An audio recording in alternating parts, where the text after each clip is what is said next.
Welcome all to Eat, Drink, and Explore with Cece. Today we're back with Cook Along with Me on the Formula One circuit. They had a hiatus for a bit and now they're back and they are in Austin, Texas. So I thought I would do something that's very typical American, but I'm not doing Texas barbecue or anything like that. I thought I would do a New England Clam Chowder. Fall's around the corner and I'm just having this nice hankering of something warm and cozy, and I thought, okay, what could be anything more American than New England Clam Chowder?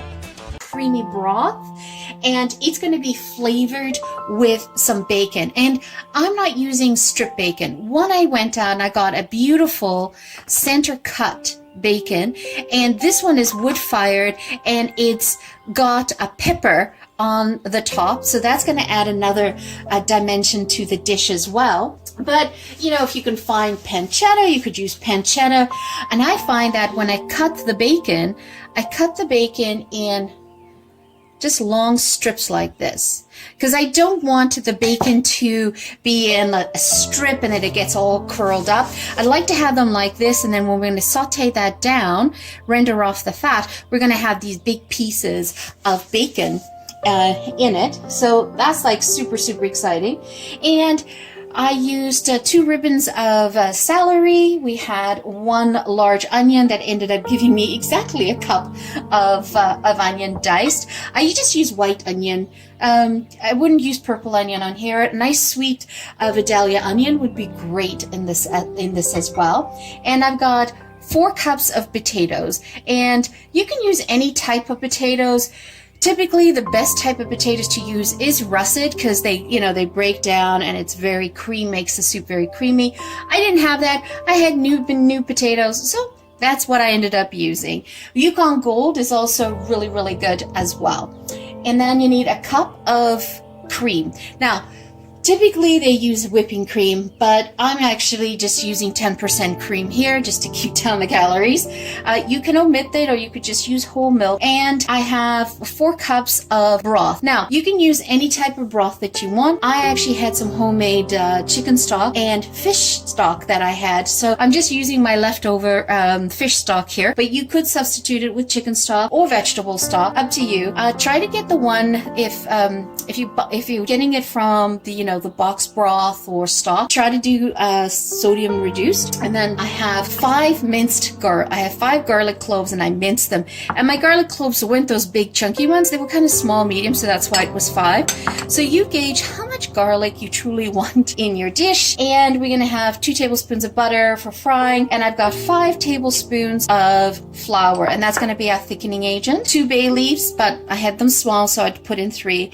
And I have a half a teaspoon of salt, sea salt. Again, you decide how much salt you want in that. And to also bring the brininess of the sea into the dish, because not living on the East Coast, so I don't have access to fresh clams, is get a bottle of clam juice, and that's going to add a brininess to the dish. And then I'm also using these little baby clams, and we're also going to use the clam juice. Don't throw that away. Now, what I like to have big chunky clams in my clam chowder. So I actually pick up this. This is clams that have already been cooked. So, and they were frozen. I found it in the Seamonger, in the fish area at my grocery store, and in the frozen section.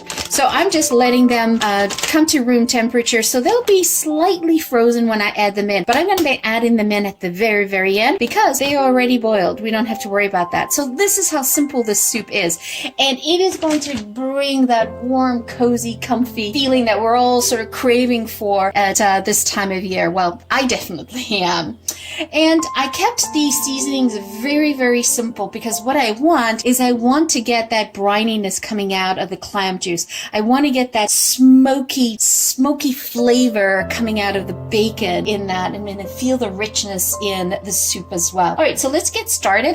So let's go ahead and add some butter to the hot pot. Melt that down. Okay, so you don't want to burn your butter, so turn down your stove, and then I'm just gonna make sure I sort of just try to spread the bacon apart with my fingers before I drop them in. The idea here is we want to render down the bacon, and so you can see all the pepper that's coming off the bacon. I mean, you don't have to have the pepper on the bacon, but oh, it just adds another level to it. And don't worry about all of those bits down at the bottom, because that's all going to be incorporated into the soup and it'll come off the pan. So let's crisp this up a little bit further. So that's perfect. I love it this nice and crispy that you see here. Does not look nice and crispy. Put it on a paper towel. Add in the onions. See how the fond is already coming off the bottom. A little bit of sprinkle of salt to help extract the moisture. And I'm going to throw in the bay leaf. This is very traditional Portuguese to saute onions and bay leaves and garlic all together, because the aroma coming off the bay leaf is wonderful to the dish. So I try to incorporate little things that I learned from different cultures. Doesn't that look great? You don't want to over caramelize it because you don't want caramelization in the soup. I'm just kind of taking it to the edge. That's why I keep stirring it. If I keep stirring it, then it's not going to burn. Throw in the celery. So you want to cook the onions and the celery for about 10 minutes. I gave the onions a head start by a few minutes. Pop in the garlic. I did turn the stove down to number 4. Incorporate that for a couple of minutes. You'll know when the garlic has cooked nicely because you'll start to smell garlic. It'll kind of waft up to you. We're going to sift in the flour, and I like to do this in stages. So we're making the roux, and the idea is we want to cook off the flour and incorporate that in with the vegetables. In the stock, add in a little at a time, scraping the bottom a bit more. Now, if you like, you could have added, before adding in the stock, you could have added a cup of white wine, like a Sauvignon Blanc would be really nice in here, or even an unoaked Chardonnay or Chenin Blanc. I decided I'm just going to do 4 cups of my homemade fish stock. Now, I don't like my clam chowder really thick, okay? Some people like it super thick, and if you like it super thick, then you can always adjust it by adding potato flakes into the broth. I like to judge it as we go through. So I've got it. I'm going to bring this up to a boil, and then I'm going to add in the potatoes. Okay, so I'm going to add in, I'm shaking the clam juice, pour that in, and I'm also going to pour in the juice from the can. This is going to bring that beautiful brininess to your soup, and you swear you're sitting having this clam chowder on a deck. It's nice and cold, eating it with a lobster roll. We'll bring that up to boil. So that's a nice roaring boil. I'm going to add in the potatoes. So you just want to get your potatoes to be fork tender. And I picked some of my thyme that was left over from the summer. Still had a few of it on the plant, so just adding some fresh thyme leaves. I mean, if you don't have fresh thyme, you could substitute dry thyme. Put like half a teaspoon of dry thyme. Again, you know, these are measurements that I'm giving you. They're not exact. They're not like baking. So do a little bit of this, a little bit of that. And you might like thyme, so add some more thyme in. If you don't like thyme, perhaps put in some oregano, some dry oregano. That would work as well. That is now boiling. I'm gonna just drop this down to about a 6. Now there's different type of chowders, right? So this is in the New England Clam Chowder base. So it's a cream base and it's potatoes and it's white. And then you have the clam chowder from Manhattan, and that is a tomato base clam chowder. Then you have the Rhode Island clam chowder, and that's a clear broth. You have variations. But I like to use, you know, if you don't have access to that frozen whole clams that I showed you, this is a 5-ounce can, 142 grams. So get 3 cans of that or more. It's up to you. I always look for those cans on sale. Clam chowder really quickly, or do like a pasta linguine with clams, pasta alla vongole. And actually, you know, take a look at the videos on the site, because I did do a pasta alla vongole with clams. Really delicious and so quick to make.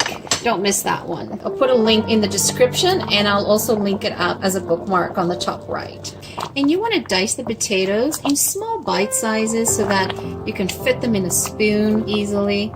And I make them a little bit bigger because after you cook it in the base, it does get soft and they do break apart a little bit. And you'll notice that them breaking apart will also be an agent to thickening up the soup. And don't forget to come back and just occasionally stir it, right? I'm just sort of scraping the bottom of the pot. almost ready. So I did just do a little bit of, I tested it, and it's fork tender. And I'm going to put in a little bit of white pepper. And now what we're going to do, I'm going to add in these beautiful clams. I put in the whole bag because when we having clam chowder, we want to experience the clam. Now you could have cut those clams in half. If you got kids or something, you could cut them in half, but I like to see them big and chunky like that. And they're partially frozen, and so that partially frozen will defrost into the soup and give me a little bit more liquid and make it more liquid for me. I don't like it too thick, so but you decide. And then I'm just throwing in the little baby ones as well. Talk about a decadent soup. Can't go wrong, can you? Look at that. With all the little baby ones. Then we're going to add in the 1 cup of cream. Just simmer it. Bring it up to a low boil. At this stage, I do like to just give it a little bit of a taste test. Oh, the brininess is like, boom! That is good. Needs a little bit of more salt. And you want to add in half of your bacon bits.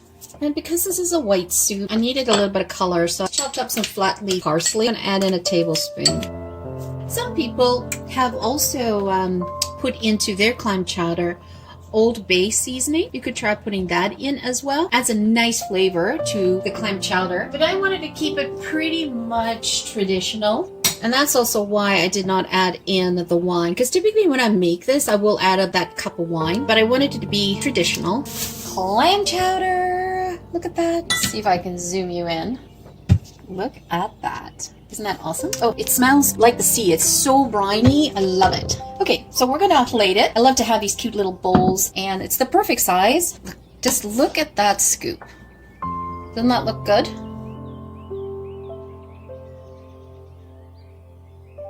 Then, just sprinkle a little bit of the bacon. I do like to just give it a little bit of sprinkle of Old Bay. Fabulous. Look at that. Woohoo. Let me give this a try. Potato with that as well. Oh my. That was really tasty, but super hot. Whoa. I definitely wasn't expecting it to be that hot. I think I just burnt my tongue. Ooh. That tastes fabulous. So there you have it, guys. New England clam chowder. My favorite soup to have on this nice, cool fall day. It is so comforting. It is briny. It's got that smoky bacon back flavor. The potatoes are fork tender. Some are sort of mashed into it. Some are whole. And it's got tons and tons of clams. It is such a decadent soup. If you're going to have it, make it as decadent as you possibly can. So once again, thank you so much for joining me. And this is the follow along with me on the F1 cooking circuit, and they are in Austin, Texas this weekend. And so let's see who's going to win. Is it going to be Verstappen because he won last year? Lando Norris, and I believe Carlos Sainz. I'd like Carlos Sainz to win this year. That would be kind of cool. I really prefer that. Thank you so much for joining me. If you are a returning champion, thank you so much for your love. Always greatly appreciated. If you're new to our channel, welcome to the community. Always love to have new people. If you enjoyed this video, hit the like button, give us that thumbs up, and subscribe to the channel so that you can enjoy more of these delectable recipes that we're making. And they're also quick and easy. So thank you once again. Have a fabulous day. Ciao for now.